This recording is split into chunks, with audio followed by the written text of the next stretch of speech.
Hello guys, welcome to simplified study. इस video में हम देखेंगे system of linear equations, Cramer's rule और इंटीग्रेशन ऑफ डिटर्मिनेंट्स। वीडियो के एंड में अगर आपको इन टॉपिक्स से रिलेटेड कोई डाउट हो तो आप कमेंट सेक्शन में पूछ सकते हैं। चलिए अब स्टार्ट करते हैं इस वीडियो के टॉपिक्स। तो अब हम देख लेते हैं सिस्टम ऑफ लीनियर इक्वेशंस में डिटर्मिनेंट्स को किस तरह से यूज़ करते हैं। लेकिन उसके पहले हम थोड़ा सिस्टम ऑफ लीनियर इक्वेशंस के बेसिक्स को समझ लेते हैं। सिस्टम ऑफ लीनियर इक्वेशंस दो तरह के होते हैं। एक होते हैं कंसिस्टेंट इक्वेशंस, दूसरे होते हैं इनकंसिस्टेंट इक्वेशंस। कंसिस्टेंट इक्वेशंस क्या होते हैं? दो system of equations which have at least one solution, यानी कि वो सिस्टम ऑफ इक्वेशन जिनका एटलीस्ट एक सोल्यूशन हो, उनको कहते हैं कंसिस्टेंट इक्वेशंस। कंसिस्टेंट इक्वेशंस भी दो तरह के होते हैं। एक जिनका कि एग्जैक्टली एक सोल्यूशन हो और दूसरा जिनका कि एक से ज़्यादा सोल्यूशन हो। तो यहाँ पे अगर एक से ज़्यादा सोल्यूशन होगा तो वो ऑटोमेटिकली इनफाइनाइट सोल्यूशन हो जाएगा, क्योंकि लीनियर इक्वेशन की हम बात कर रहे हैं। जिस इक्वेशन का एग्जैक्टली एक सोल्यूशन होता है उसको कहते हैं यूनिक सोल्यूशन। फॉर एग्जांपल यहाँ पे सिस्टम है जिसकी कि दो इक्वेशन है, x plus y equal to 4 और x plus 2y equal to 6। इस सिस्टम का सिर्फ एक सोल्यूशन है, x इक्वल टू 2 और y इक्वल टू 2। तो इसलिए ये जो सिस्टम ऑफ लीनियर इक्वेशन है इसको कहा जाएगा consistent equation with unique solution. अब इनफाइनाइट सोल्यूशन के सिस्टम को देख लेते हैं।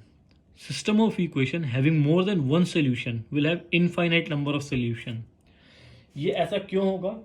एक ग्राफ से इसको हम देखने की कोशिश करते हैं। मान लीजिए एक एक्स वाई एक्सिस है। अब यहाँ पे दो इक्वेशंस हैं। मान लीजिए x plus y equal to 4 और 2x plus 2y equal to 8। तो 2x plus 2y equal to 8 और x plus y equal to 4। मान लीजिए x equal to 2, y equal to 2। तो ये इक्वेशन 1 को सेटिस्फाई करेगा। Similarly x equal to 2, y equal to 2, ये इसको भी सेटिस्फाई करेगा। सो एक पॉइंट A है मान लीजिए हमारा 2 2। सिमिलरली अब हम मान लेते हैं x equal to 3, y equal to 1। यहाँ पे A को हमने कर दिया 2, 2। सिमिलरली एक दूसरा पॉइंट है x equal to 3, y equal to 1। तो x की वैल्यू 3, y इक्वल टू 1, इसको भी सेटिस्फाई करेगा। 3 प्लस 1 इक्वल टू 4। यहाँ पे x इक्वल टू 3 डालेंगे तो 2 इंटू 3 हो जाएगा 6 और y की वैल्यू 1 डालेंगे तो 2 इंटू 1 ही हो जाएगा 2। तो ये इसको भी सेटिस्फाई करेगा। तो ये भी इसका सोल्यूशन होगा, x equal to 3, y equal to 1। अब हम कोई तीसरा पॉइंट अगर लेते हैं, for example x equal to 2.5 और y इक्वल टू 1.5। तो x की वैल्यू 2.5, y की वैल्यू 1.5। 2.5 प्लस 1.5 ये 4 होगा। तो ये पहले इक्वेशन को सेटिस्फाई करेगा। नेक्स्ट x की वैल्यू अगर हम लेते हैं 2.5 तो 2 इंटू 2.5 ये हो जाएगा 5 और y की वैल्यू लेंगे 1.5 तो 2 इंटू 1.5 ये हो जाएगा 3। तो 5 प्लस 3 इक्वल टू 8। तो ये 2.5, 1.5 इनको भी सेटिस्फाई करेगा। सिमिलरली जितने भी पॉइंट होंगे जो सारे x plus y equal to 4 को सेटिस्फाई करेंगे वो 2x plus 2y equal to 8 को भी सेटिस्फाई करेंगे। तो ये इनफाइनाइट सोल्यूशन का एक सिस्टम हो गया है। इस तरह की इक्वेशन जिसमें कि इनफाइनाइट सोल्यूशन होते हैं इनको डिपेंडेंट इक्वेशन भी कहा जाता है। डिपेंडेंट इक्वेशन क्यों कहा जाता है?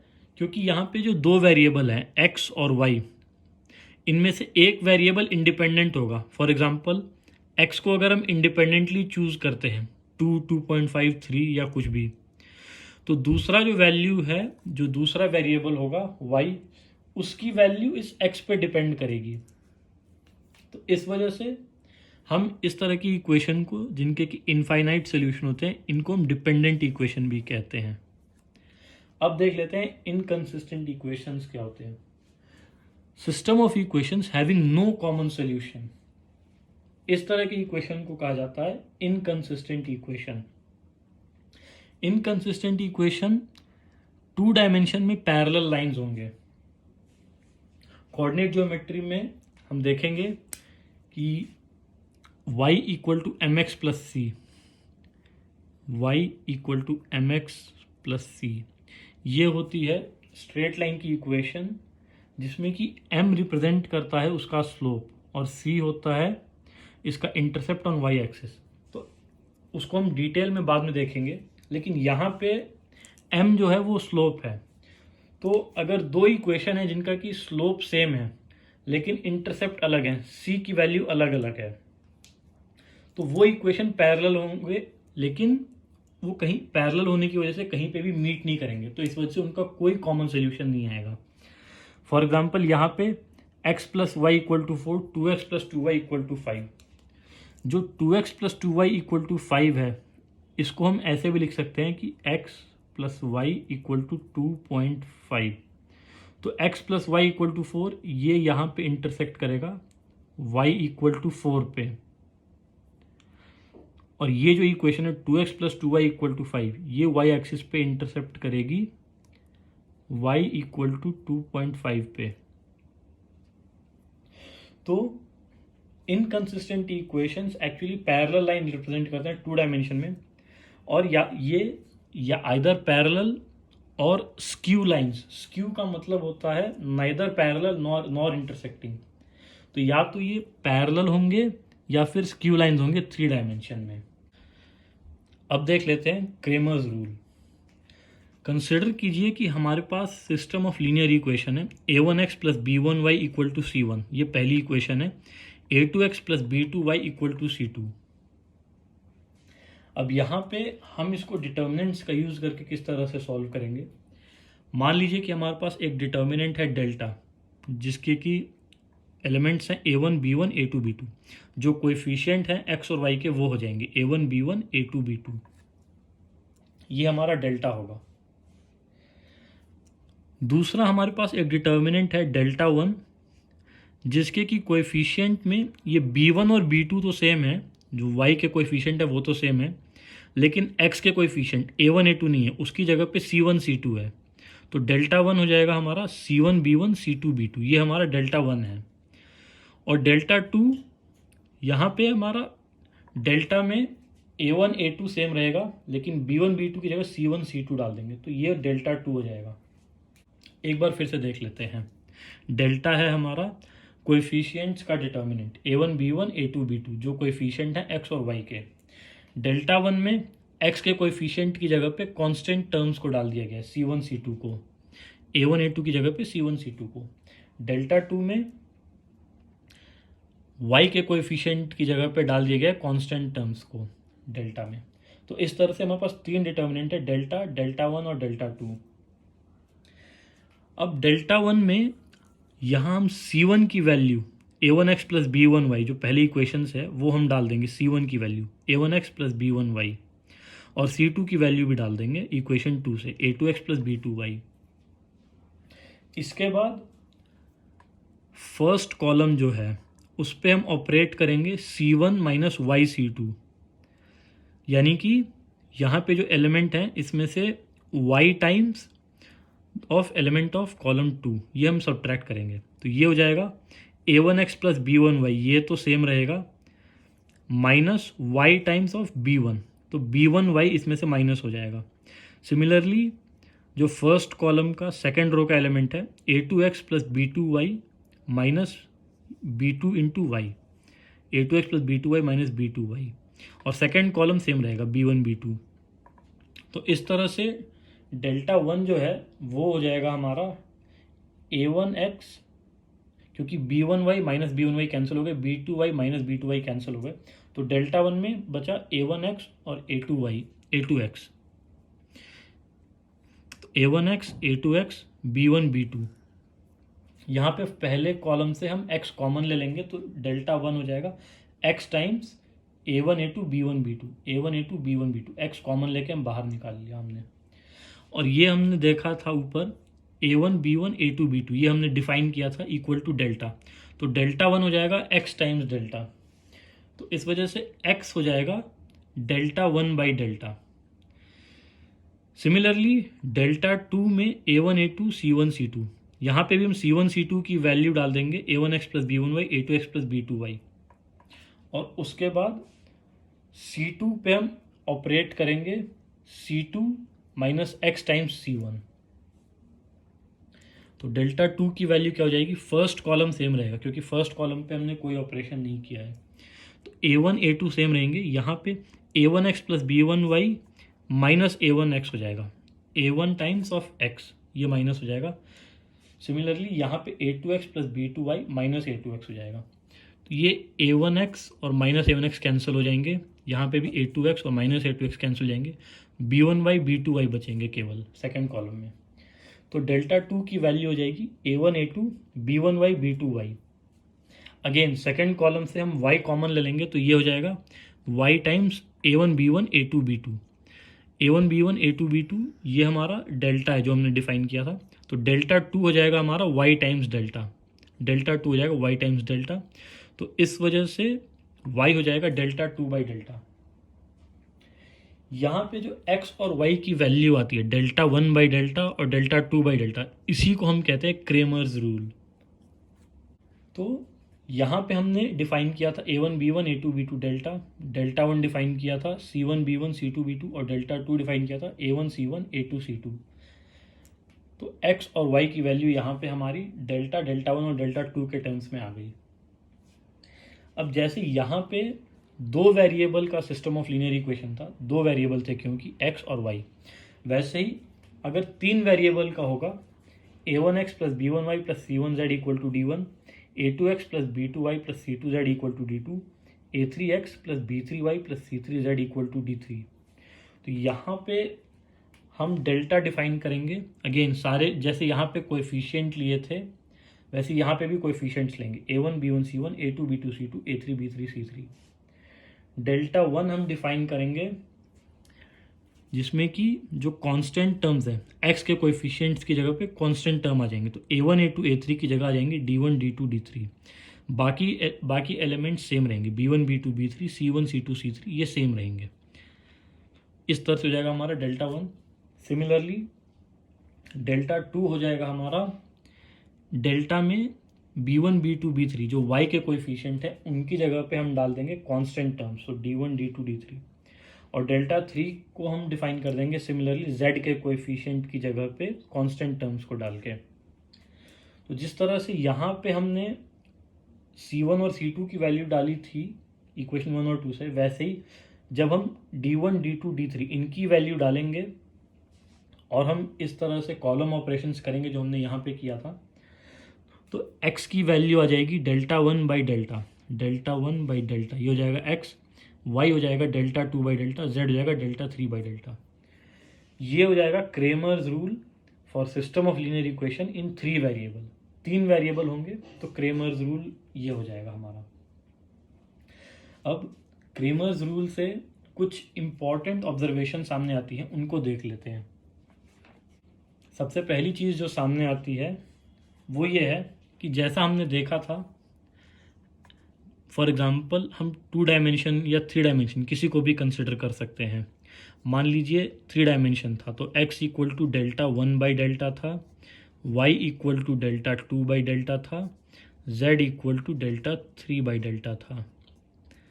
तो इसमें अगर डेल्टा इक्वल टू 0 होता है और एटलीस्ट डेल्टा 1 डेल्टा 2 डेल्टा 3 इनमें से कोई एक नॉन ज़ीरो होता है तो ये सिस्टम ऑफ इक्वेशन इनकंसिस्टेंट होगा और इसका कोई सोल्यूशन नहीं होगा। फॉर एग्जांपल मान लीजिए कि डेल्टा 0 है और डेल्टा 1 नॉन ज़ीरो है, तो हमारी जो इक्वेशन है delta 1 equal to delta x ये कभी भी सेटिस्फाई नहीं होगी क्योंकि डेल्टा की वैल्यू 0 है, तो x की किसी भी वैल्यू के लिए ये नॉन ज़ीरो नहीं हो सकता है डेल्टा 1। तो इस वजह से ये कभी भी सेटिस्फाई नहीं होगा, इसलिए यहाँ पे ये सिस्टम ऑफ इक्वेशन इनकंसिस्टेंट हो जाएगी, इसका कोई सोल्यूशन नहीं होगा, नो सोल्यूशन। सेकेंड केस देख लेते हैं कि डेल्टा इक्वल टू 0 है और डेल्टा 1 डेल्टा 2 डेल्टा 3 ये तीनों के तीनों 0 हो जाते हैं। तो यहाँ पे delta 1 equal to x times delta, delta 2 equal to y times delta और delta 3 equal to z times delta, ये हमेशा वैलिड रहेंगी एक्स वाई जेड की किसी भी वैल्यू के लिए, क्योंकि किसी भी नंबर को अगर जीरो से मल्टीप्लाई करेंगे तो वो जीरो ही रहेगा। तो इस वजह से यहाँ पे इनफाइनाइट सोल्यूशन हो जाएंगे, और इस इक्वेशन को फिर हम कहेंगे डिपेंडेंट इक्वेशन। क्योंकि अगर ये 3 वेरिएबल का इक्वेशन है तो 2 वेरिएबल हम इंडिपेंडेंटली चूज कर सकते हैं, लेकिन थर्ड वेरिएबल डिपेंडेंट होगा जो हमने 2 वेरिएबल चूज किए उनकी वैल्यू पे। अगर डेल्टा हमारा नॉन जीरो होता है तो इसका मतलब कि सिस्टम ऑफ इक्वेशन कंसिस्टेंट है और सिर्फ उसका एक यूनिक सोल्यूशन है। यूनिक सोल्यूशन क्या होगा? x इक्वल टू होगा delta 1 by delta, y equal to delta 2 by delta और z equal to delta 3 by delta. अब हम देख लेते हैं consistency of 3 linear equation in 2 variable. मान लीजिए हमारे पास एक सिस्टम है जिसमें कि 2 वेरिएबल हैं x और y और 3 इक्वेशन है, तो ये कंसिस्टेंट है या नहीं, इसको किस तरह से हम चेक करेंगे? कंसिस्टेंट का मतलब जैसा हमने पहले भी देखा था कि कंसिस्टेंट का मतलब एक यूनिक सोल्यूशन होना चाहिए, एटलीस्ट एक सोल्यूशन होना चाहिए, एक या एक से ज़्यादा भी हो सकता है। तो मान लीजिए हमारे पास जो 3 इक्वेशन है a1x plus b1y equal to c1, a2x plus b2y equal to c2 और a3x plus b3y equal to c3। Equation 1, equation 2 और इक्वेशन 3। इक्वेशन 2 और इक्वेशन 3 पे हम क्रेमर्स रूल लगाएंगे। तो क्रेमर्स रूल के अकॉर्डिंग x आ जाएगा c2 b2 c3 b3। c2 जो हमारा डेल्टा बनता a2 b2 a3 b3, उसमें a2 और a3 की जगह पे c2 और c3 हम रखेंगे। ये हो जाएगा हमारा डेल्टा 1 और डेल्टा हो जाएगा हमारा a2 b2 a3 b3, ये डेल्टा हमारा हो जाएगा। सिमिलरली डेल्टा 2 हो जाएगा हमारा a2 c2 a3 c3, a2 c2 a3 c3 और डेल्टा हो जाएगा हमारा a2 b2 a3 b3। सो ये हो जाएगा हमारा डेल्टा 1, ये हो जाएगा हमारा डेल्टा, ये हो जाएगा हमारा डेल्टा 2 और ये हो जाएगा डेल्टा। अब यहाँ से ये जो वैल्यूज आ रही हैं इनको हम डालेंगे इक्वेशन 1 में, और LHS और RHS इक्वेशन के लेफ्ट और राइट दोनों जगहों पे हम मल्टीप्लाई कर देंगे डेल्टा से, क्योंकि डेल्टा डिनोमिनेटर में आ रहा है इस वजह से। तो हमारा इक्वेशन क्या बनेगा? a1 times delta 1 plus b1 times delta 2, ये c1 टाइम्स डेल्टा होगा, RHS में लेफ्ट साइड में लेके आएंगे तो ये माइनस हो जाएगा, तो माइनस c1 टाइम्स डेल्टा, ये हो जाएगा 0। अब अगर हम इसको ध्यान से देखें तो ये और कुछ नहीं, ये एक डिटर्मिनेंट है जिसके कि एलिमेंट्स हैं a1 a2 a3 c1 c2 c3 और b1 b2 b3। ये हम कैसे देख सकते हैं? a1 के साथ c2 b3 minus b2 c3 ये हो रहा है, c1 के साथ minus of a2 b3 b2 a3, c1 के साथ minus of a2 b3 b2 a3, तो ये जो है इसका कोफैक्टर बन जा रहा है c1 का, minus of a2 b3 b2 a3, और b1 के साथ a2 c3 c2 a3, ये हो रहा है 0। तो अब ये चीज़, ये जो हमने वैल्यूज़ निकाली इक्वेशन 2 और इक्वेशन 3 से x और y की वैल्यू, ये हम इक्वेशन 1 में डाल पाए, ये तभी पॉसिबल था जबकि सेम वैल्यू जो इक्वेशन 2 और इक्वेशन 3 से x और y की आए वो इक्वेशन 1 में वैलिड हो। तो इसका मतलब ये जो डिटर्मिनेंट की वैल्यू 0 है, यही कंडीशन है हमारे consistency of 3 linear equation in 2 variables के लिए। यानी कि a1 a2 a3 अगर हम कॉलम 2 और कॉलम 3 को इंटरचेंज कर दे तो भी 0 है, तो इसके साइन पे कोई फर्क नहीं पड़ेगा। तो इस वजह से a1 a2 a3 b1 b2 b3 और c1 c2 c3 ये डिटर्मिनेंट 0 होना चाहिए। ये कंडीशन है कंसिस्टेंसी की 3 लीनियर इक्वेशन इन 2 वेरिएबल्स के लिए। अब हम देख लेते हैं system of homogeneous linear equations को। कंसिडर कीजिए कि हमारे पास एक system of homogeneous linear equation है। होमोजीनियस हमने शुरू में भी देखा था जब हमने डिटर्मिनेंट स्टार्ट किया था, कांस्टेंट टर्म की वैल्यू 0 होगी। तो a1x plus b1y plus c1z हो गया हमारा 0, a2x plus b2y plus c2z हो जाएगा 0, a3x plus b3y plus c3z हो जाएगा हमारा 0। अब यहाँ पे जो डिटर्मिनेंट बन रहा है डेल्टा, ये हो जाएगा A1 B1 C1 A2 B2 C2 A3 B3 C3। यहाँ पे दो केस हो सकते हैं। एक तो ऑब्वियसली हमें दिख रहा है कि एक्स वाई जेड इन तीनों की वैल्यू 0 डालेंगे तो ये system of linear homogeneous equation को सेटिस्फाई करेंगी। तो delta equal to 0,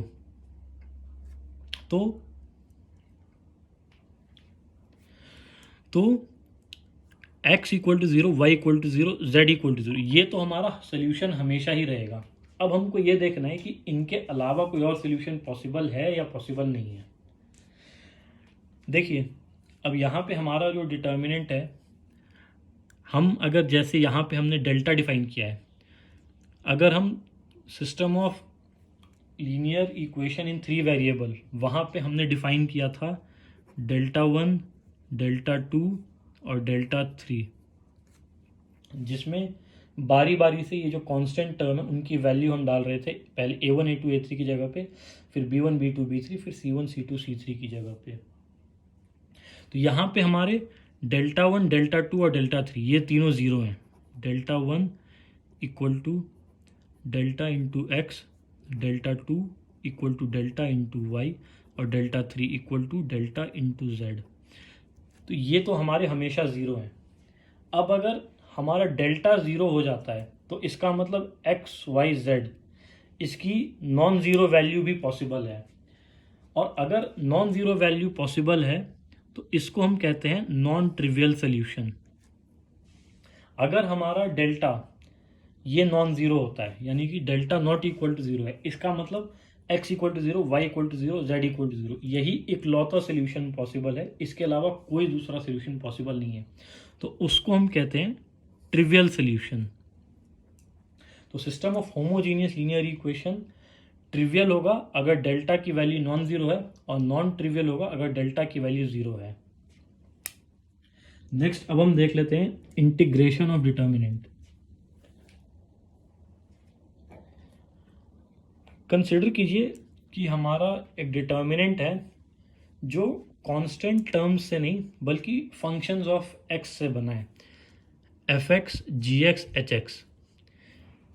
F x g x h x अलग अलग फंक्शन हैं एक्स के, और बाकी जो टर्म है p q r l m n ये सारे के सारे कांस्टेंट हैं। तो अब अगर हम इस डिटर्मिनेंट डेल्टा एक्स इसको एक्सपैंड करेंगे अलोंग फर्स्ट रो, तो इसका एक्सपेंशन क्या हो जाएगा? एक्सपेंशन होगा f x into q n minus m r, f x into q n minus m r. Similarly minus g x into p n minus l r, इसका cofactor होगा p n minus l r, और क्योंकि first row second column का element है तो negative term होगा, g x into p n minus l r साथ में negative term, plus h x into p m minus l q, p m minus l q. अब अगर इसको हम इंटीग्रेट करते हैं delta from a to b, तो इस इंटीग्रल की वैल्यू हो जाएगी a to b q n minus m r into f x d x minus a to b p n minus l r g x d x plus A to b p m minus l q h x d x. इन terms का अलग अलग integration हो जाएगा, और क्योंकि ये term हमारे कांस्टेंट है q n minus m r, p n minus l r और p m minus l q, तो इस वजह से ये इंटीग्रेशन से बाहर आ जाएंगे और इन पे कोई भी फर्क नहीं पड़ेगा इंटीग्रेशन का, ये एकदम अनअफेक्टेड रहेंगे। तो इसका मतलब कि इस डिटर्मिनेंट का इंटीग्रेशन जो रहेगा उसको हम इस तरह से भी लिख सकते हैं कि delta x d x from a to b, यहाँ पे जो एफ एक्स था एफ एक्स का integral from a to b, g x था जी एक्स का integral from a to b, h x था तो एच एक्स का integral from a to b, बाकी p q r l m n same रहेंगे। यहाँ पे लेकिन ध्यान ये रखना है कि ये या तो सेम रो में होने चाहिए या सेम कॉलम में, तभी हम डिटर्मिनेंट के अंदर ही इनको इंटीग्रेट कर सकते हैं। अगर मोर देन वन रो हो या मोर देन वन कॉलम हो तो फिर हम इस तरह से इंटीग्रेट नहीं कर सकते, फिर हमें इस डिटर्मिनेंट को एक्सपैंड करना होगा और फिर इंटीग्रेट करना होगा। ये कुछ प्रॉपर्टीज़ और फॉर्मूले हैं डेफिनेट इंटीग्रल के जो स्टूडेंट्स रेफ़र कर सकते हैं। इनका कहीं भी यहाँ पे डेरिवेशन नहीं किया गया है, इनका डेरिवेशन हम करेंगे जब हम डेफिनेट इंटीग्रल को पढ़ेंगे। तो गाइज़ नेक्स्ट वीडियो में हम देखेंगे डिफरेंशिएशन ऑफ डिटर्मिनेंट्स और summation of determinants. Latest videos के लिए हमारे चैनल को सब्सक्राइब कीजिए। Thank you.